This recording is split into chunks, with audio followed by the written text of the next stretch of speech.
please? Yes, can you share? You should be able to share your screen.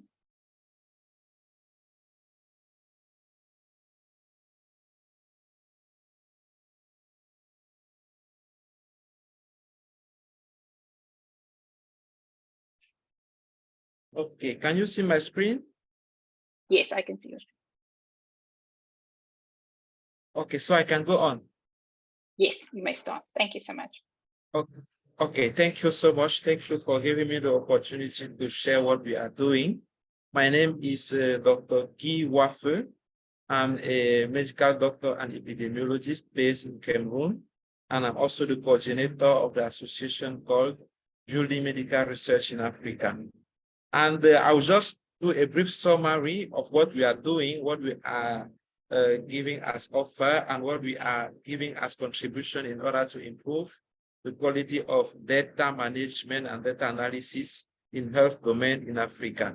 So all this started, that was 8 years ago when I was defending my MD thesis, and I realized that there was no training on research methods, no training on basics in statistics, and most of medical students and even practitioners had very poor skills in scientific writing, scientific data management, and so on.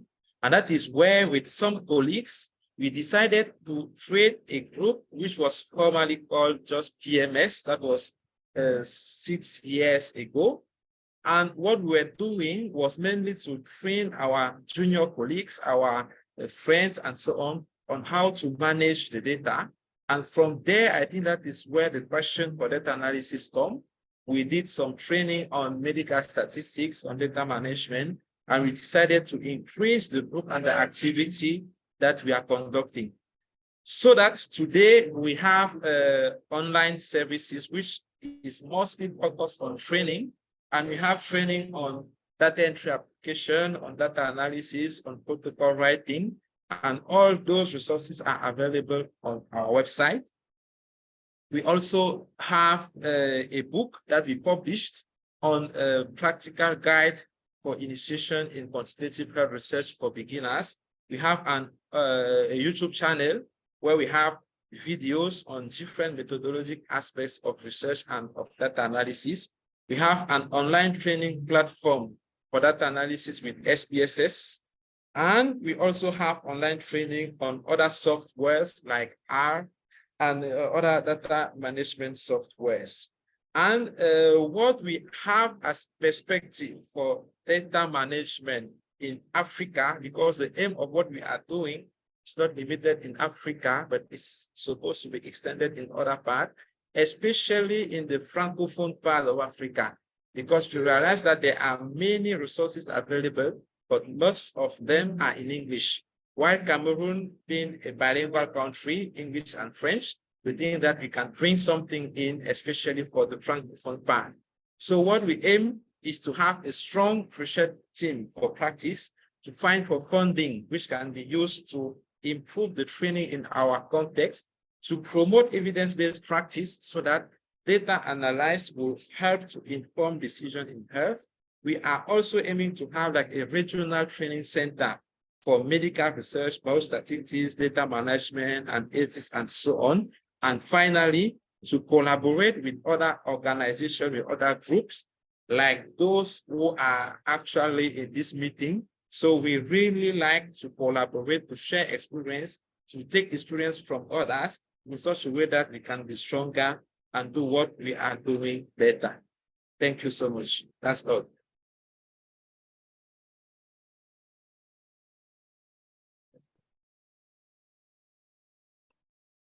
Thank you so much, Dr.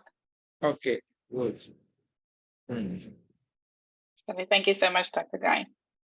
We will take questions for Dr. Guy and all the other presenters at the end of all 3 presentations.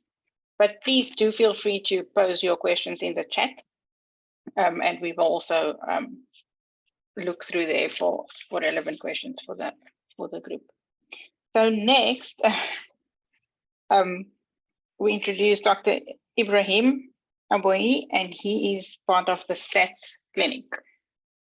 Thank you very much. I'm excited to present our work at Stats Clinic. First of all, I want to say that I'm excited to hear about the last presentation. I hope that we will have opportunities to collaborate, hearing that there are very similar work that's being done with a much greater focus on Francophone Africa. So that's exciting. At Stats Clinic, we're teaching research methods online. Our focus has really been on epidemiology and statistics. Basically, we started to teach these methods because we identified that there is a lot of misuse or lack of use of a lot of the critical research methods in the papers that are emerging from Africa that we have seen. That we have also, because we also publish in African journals, we see a lot of, we get to read a lot of the studies, and we have just been concerned, and given that we have the skill sets to allow us to do this, we therefore designed Stats Clinic in a way that allows us to reach health workers. Our focus is really on health workers in African health institutions. Although the way that we have designed our work is that we have enrolled all comers. So basically we have these online courses and folks from all over the world are able to participate, but our key focus has been on resident doctors and junior scientific staff in African research organization. So we have a very ambitious goal, but our flexible weekend schedules self-pacing approach, and the way that we currently design our research methods, where we're using Africa-focused examples and cases, allows us to be able to keep participants engaged and teach them the research methods that they're interested in, that we think they're interested in. And I'll give an example of some of the work that we have done in recent times. We started in 2021, and since then we've delivered 3 courses that are full-length semester courses that we've designed and that are available online in a sort of self-paced format. So this is the reach that we have had for Stats Clinic since we started in the last 2 years. We have participants from all over the world with a great focus on West and East Africa, some participants from Southern Africa as well. And our focus has really been trying to reach health workers, and that's informed the way that we have reached out, the way that we have tried to identify participants. And so we have been able to identify a large group of medical specialists, resident doctors, but also PhD students, PhD graduates, people who have degrees in statistics and epidemiology. So we have a great mix. And so that has sort of informed the approach that we are taking. We have 2 groups of people, so to speak, people who are interested in being able to engage with research methods, being able to interpret research when they come across them, being able to read scientific papers. Then we also have people who are interested in actually carrying out research methods. And those 2 groups sort of informs our strategy in terms of what kind of methods are we designing, what kind of courses are we delivering, how are we delivering them, to what extent, how far out are we drawing people. So keeping that kind of focus in mind has been very good for us. These are the 3 courses that we've designed, that we've delivered in the past. In 2021, we started and we taught a systematic reviews and meta-analysis class. And in the last year, we have taught epidemiology, statistics, and then we have retaught the meta-analysis, improving on our previous method. So the way that we typically do it is that we might have a class live on Zoom, or we might pre-record sessions, or both. And the classes will be available on Google Classroom. So it gives participants a degree of control over their schedule, in terms of when they're able to access material. So this is really great for working professionals, for young doctors, for young healthcare workers who are trying to engage with our methods, with our courses. And all of our courses are available online on YouTube. We typically teach in R and SPSS, because SPSS is available across most of the continent, but R is free. And we are also teaching meta-analysis in Cochrane, Revman. We have a number of additional courses that are planned. I'll talk about them in a moment. Team is mostly a lot of people who have health workers primarily, but have additional training, either PhDs in epidemiology, statistics, or people who have had tremendous experience in health in research and who are excited to give back. If anyone is interested to collaborate with us, we're happy to bring you on and benefit from skill sets as well. So we have a number of courses that we have planned based on the needs that we are identifying. And this is just a brief list of some of the ones that are on our minds to deliver in the next couple of years. So if there's anyone who thinks that they might be excited to join us to deliver some of these courses, we will be happy to talk. And this is our contact. Thank you very much. And I'll be happy to take questions afterwards.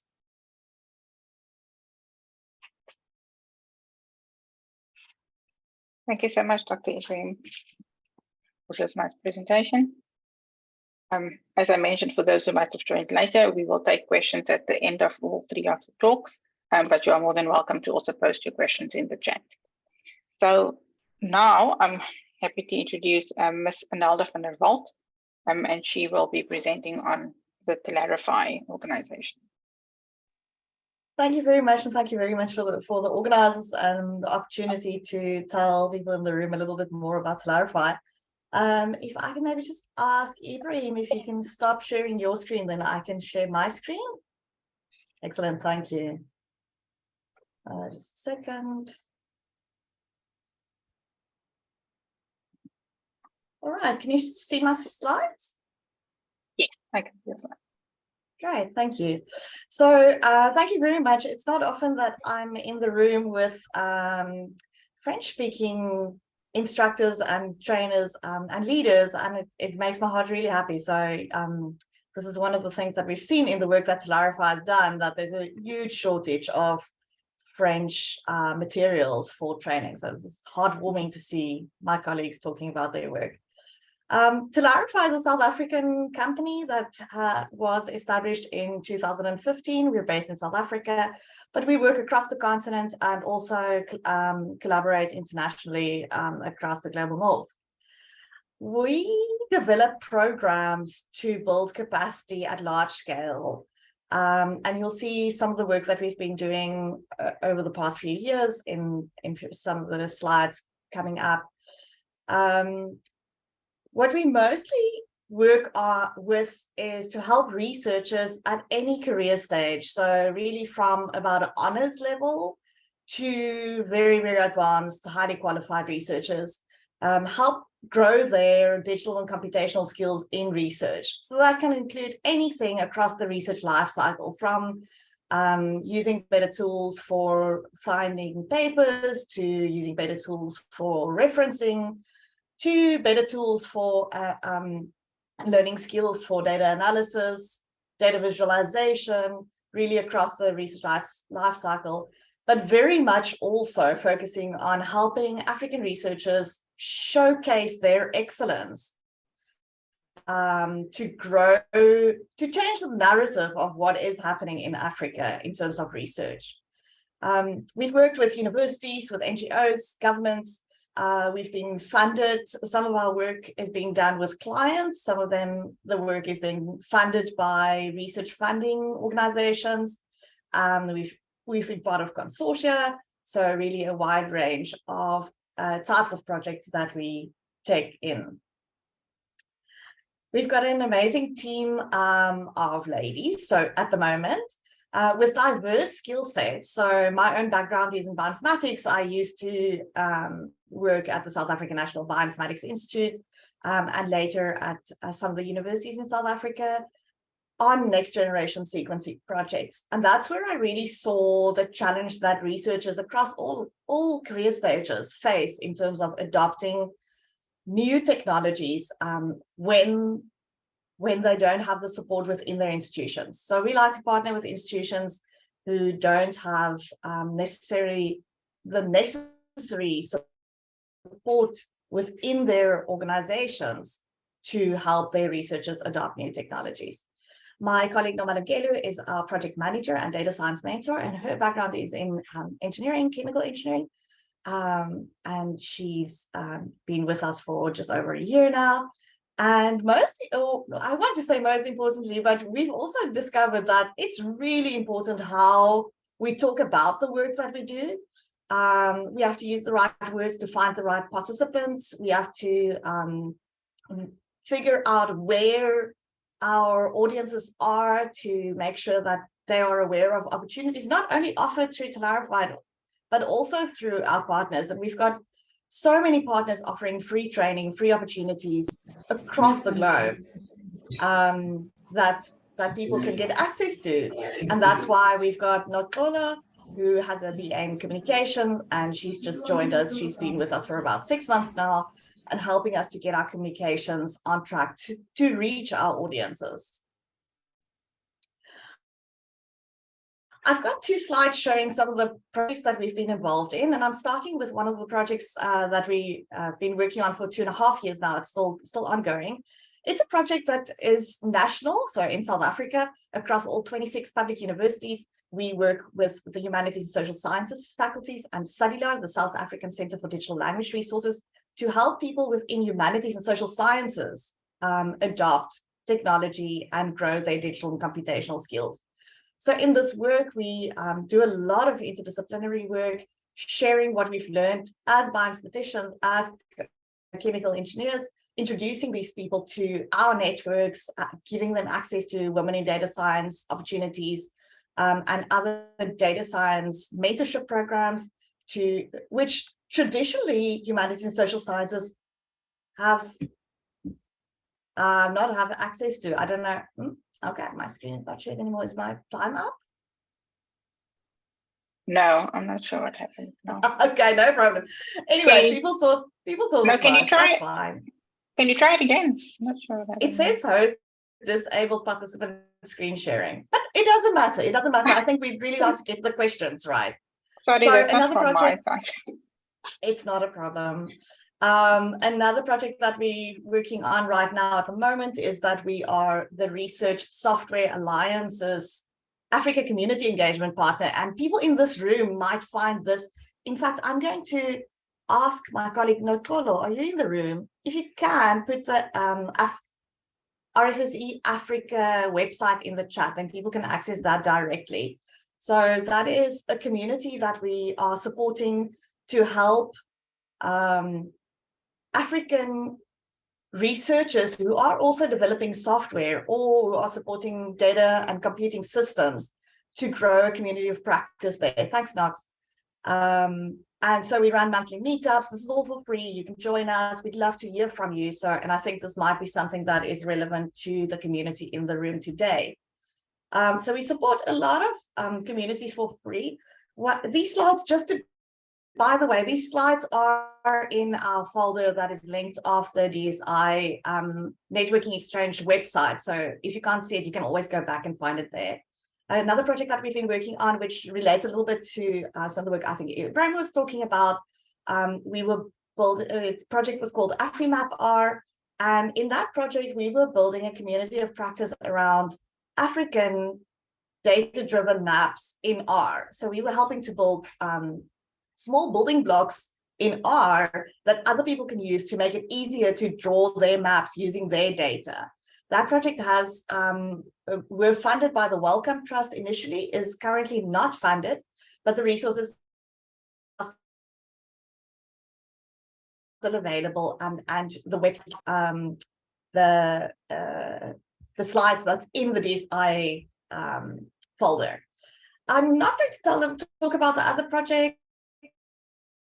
As I said, we've worked with NRENS, we've worked with international collaborators, the Software Sustainability Institute, the Carpentries, Open Life Science, Mozilla Science Lab. We've worked with Ndua Lab, which you'll hear about later, or I think it's in the same session, unfortunately. We've worked with all 26 public universities in South Africa. We've worked in Nigeria, Kenya, Uganda, Ethiopia, Ghana, Gabon, Mauritius, Malawi, and we would love to hear from you if you're interested in finding a partner that has experience with building programs for capacity and community development.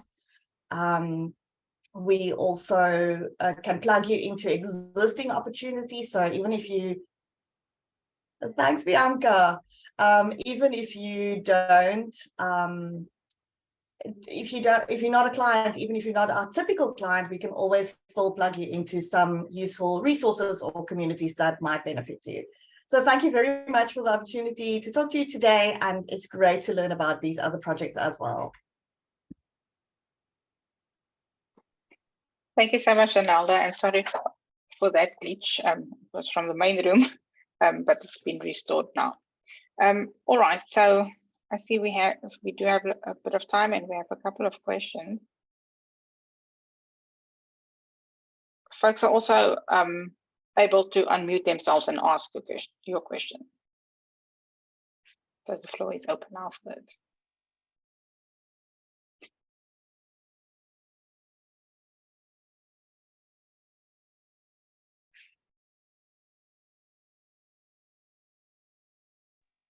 I see Marta has a question there. Yes, sure. Go ahead, Marta.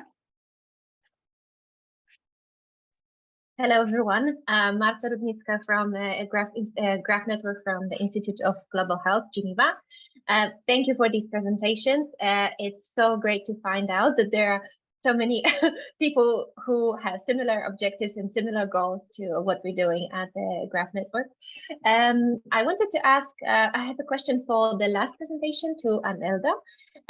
So you mentioned about the communication and finding the right audience, and this is something that we are focusing on a lot these days, since we are launching our premier cohort for learning R in health data science in just tomorrow. So we've gathered the first cohort. We're launching our course tomorrow. Yes, and I wanted to ask, do you have any good resources, or what is your experience in kind of translating that specific jargon into more digestible messages, and what are your insights on finding the right audience? Well, that's a very, very good question. And I can't say that we have all the answers. I think we continue to make mistakes and learn from and see that we're doing stuff wrong. For example, initially, I don't know how many people in the room are familiar with the Carpentries. Bianca, I don't know if you want to pop the Carpentries URL into the chat, perhaps, just so people can follow, can look at that as well.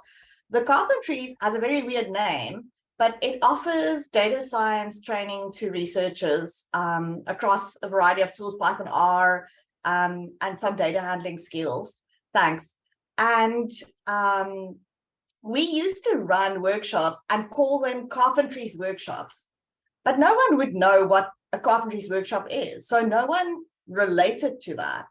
Then over time, we realized, just because the Carpentries is an international brand, which we thought would make people sit up and notice, doesn't mean it means anything to someone. So we changed that wording in our advertisements. We only use the Carpentries logo at the bottom, but we changed it to say data analysis workshops. And that really spoke to people. We also started putting on the advertisements information about who this is useful for. So, and that would change depending on who the instructors was, what the content was, and so on. And we would say, this is useful for postdocs. This is useful for, do you already have data in your research project? Join us. So we would expand a little bit more. Rather than using the jargon, we would rather use a sentence to describe what we want to do, rather than using, the jargon, the buzzwords. Another thing that I can say that we've learned over the past 8 years and more is if you want to attract people who are not in the global north to your events and your activities, they are in different places. They are not necessarily on Twitter. I know Twitter is huge, and I get a lot of information from Twitter. But when I share information on Twitter with my colleagues or the people that we develop the programs for, they seem to be more on WhatsApp groups, which is hard to get into. You have to know about the WhatsApp groups. WhatsApp groups, LinkedIn is good, and YouTube. Someone was telling me recently, perhaps TikTok, but Twitter, if you are trying to attract African researchers and you're only going to advertise on Twitter, you're probably not going to attract the people that you're looking for because they are most often not using Twitter for research purposes. So yeah, there's a lot of nuances depending on who you want to attract. I don't know if that's useful for you. Yeah, definitely. It is useful because I think we share just the similar experiences, and yeah, so that shows that kind of the learning angle is kind of similar. So thank you for that insight.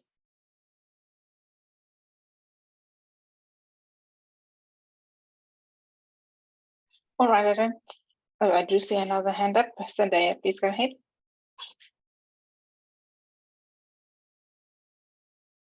Zendaya, you may go ahead. Great. Sorry, I thought I didn't hear my name and I thought maybe somebody else had. Yeah, so my name is Sandhya, and one of the questions that we always have is, how do we develop an assessment of our training, right? How do we know how effective it is, and like what are things that we could do to improve it? And I was wondering, specifically in your context, if you could comment on what has been helpful in assessing the efficacy. So thank you. Wonderful presentations.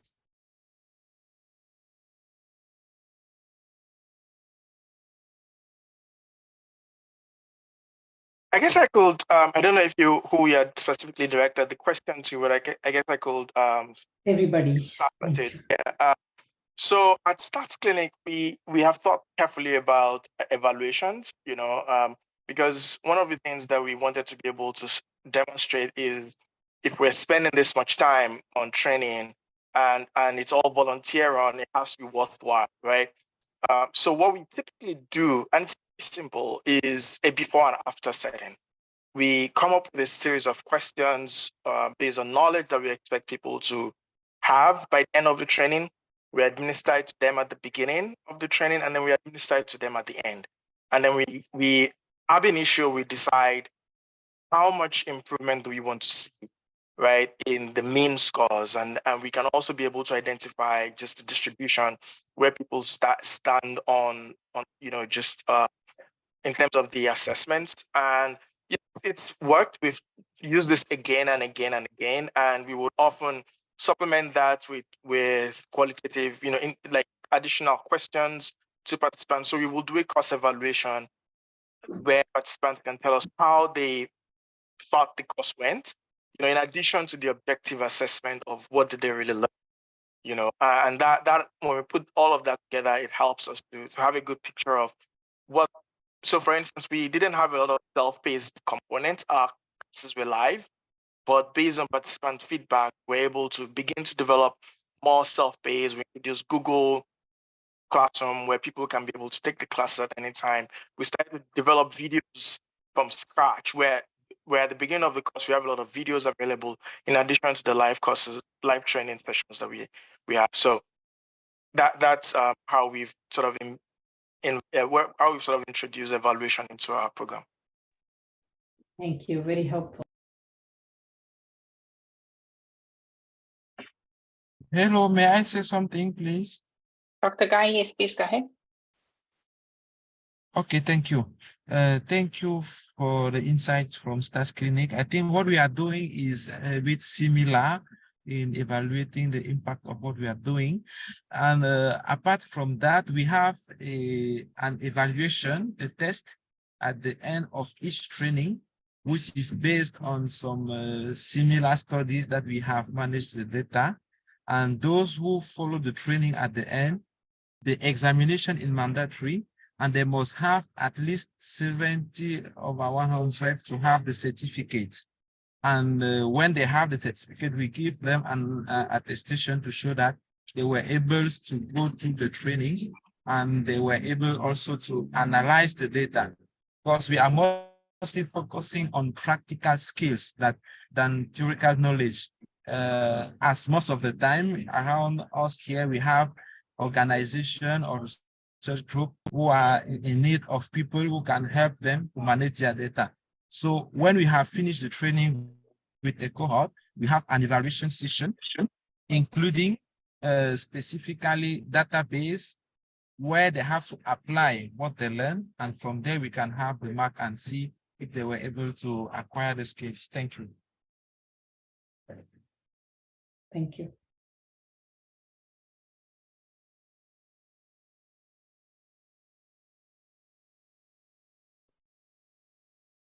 So Dr. Guy, your hand is up, but I'm sure that was just for your comment last. Kayo, I see you're unmuted. Would you like to ask a question? If not, I'm going to take some of the questions coming from the chat.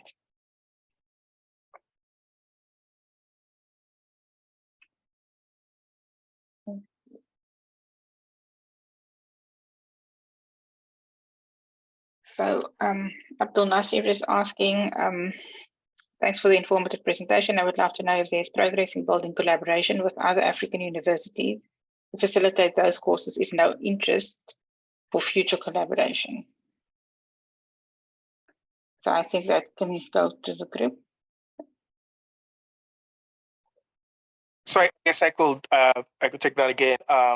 We are interested in collaborations. You know, we don't have a clear path doing that yet. We are in discussions with a university in Liberia at the moment. We haven't finalized yet, but definitely we are interested in collaborations. And if anyone has suggestions and thoughts or would like to collaborate, please reach out.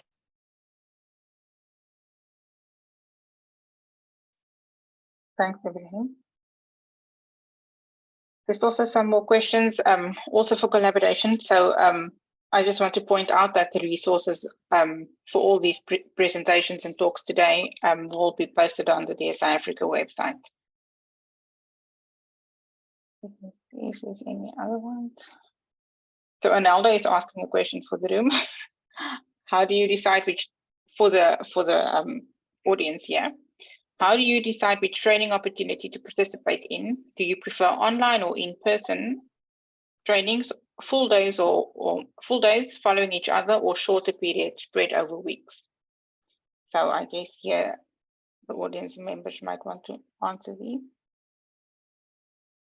Yeah, I'm thinking if there are clients, you know, people who are taking training, or even people who are designing training, what do you find what works? We've tried in the program that we do a number of things, from full days, 2-3 days in a week, to 5 days, to 10 days, to 2 hours a day every week for a few weeks. But the attrition rate stays high regardless of, you know, the different formats that we offer. So for the people in the room, what do you prefer? What will make you stay in a training that is offered? And maybe for my colleagues who offer training as well, what do you see?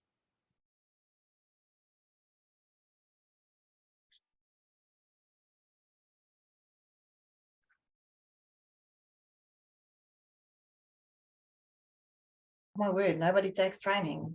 Hi, Oh, hi everybody. there's a question. Yeah, go ahead. Can I have a comment? So this is a great question. So I'm actually, let me introduce myself. My name is Islam Rakik. I'm originally from Tunisia, Africa, but I am an associate professor at Imperial College London. And I have been training students from, you know, like from different continents, different countries, with a sharp focus on the continent of Africa. And I've tried different models. So recently, like the last year, we initiated the 100 Tunisian AI program, which I hope that other countries can replicate. So the goal was to accelerate the training and the learning, of the 100 students and learners who are interested in applying AI to their research with a sharp focus on medical data analysis. So we tried different things. We tried, you know, like the weekend-based training. So we have, for example, a free journal club every Saturday for 2 hours, where we discuss cutting-edge research papers published in top international conferences, including NeurIPS, ICLR, MICAI, etc. So that's one model. But the problem is you know, like there isn't a big turnout at these events. So it's just, you know, 10 to 20, and we have about 600 members, you know, subscribe to the mailing list of the RISE. So how can we motivate, you know, learners to show up to free events? I think that's one one of the biggest hurdles. The second thing we tried, I think the thing that worked best is to have a long-term training, like a 6-week packed training. So for example, every Sunday morning from 8 to 11, we have, like 3 parts, a lecture-based part where a live first, it needs to be live because it's like, it's based on just, recordings. It's passive learning. The learner will not benefit from that. So you have a live session with an expert who volunteers to lead the session. So we have a few volunteers. And so for a good AI course to succeed, whatever you're working on, you need to have the theory and the practice. So the second part is practicing hands-on Jupyter Notebook, and we have somebody who, leads the session. We have coding up exercises, very fundamental, very simple for beginners. And the third part is high level, where we discuss a recent research paper for an hour and a half. So it has basically introductory theory, hands-on lab, and seeing how this research has been applied to a very recent problem. So that's the model that I've worked on developing, and we got a lot of positive feedback, and I've modeled it and revised it, and I'm still getting feedback from the attendees to just improve the quality of the learning and the training, because they come from different backgrounds and they are at completely different levels. But I think during the training or during the session, you need to kind of give them the capacity, make them feel that they are empowered to kind of share their ideas. And this doesn't happen at the very beginning. So the very beginning, they're a bit lost, but at the end, they will be leading, kind of, suggesting new ideas, solving novel, design thinking ideas in AI to, for example, do brain segmentation or to, process large scale data set with a lot of noise, a lot of corruption, so etc. So I think by the end of the training, you see that the learning curve of the attendees is improving, and they are kind of, they're able to design and propose novel, solid AI ideas by the end of the training. But this takes at least, I would say, 6 to 8 weeks for about 4 hours each week. Yeah. So that's the model I tried. The tutorials are good, but it depends on if the learner in general, student or, academician or whatever, like if they are self-disciplined, then they can keep on learning. But I think, as since I work on the brain, we have really lazy brains, so to turn up and to keep going. So I think that's the hardest, challenge that we face, we are our own mountain, to kind of climb. But yeah, that's all. So I have a lot of things to share, but I need to kind of stop talking. Otherwise, I won't stop. Thank you, guys. And lovely meeting you. And thank you for organizing this wonderful. Yeah. Thank you so much, everybody. I think we're going to run out of time. So I wouldn't want to cut somebody off mid-sentence. So thank you very much to the presenters today for your very inspiring talks. And for the audience members, please feel free, if you have any other burning questions, please feel free to make use of the contact details that is shared on the website for the speakers today. All right, see you all in the main room. Thanks. Bye.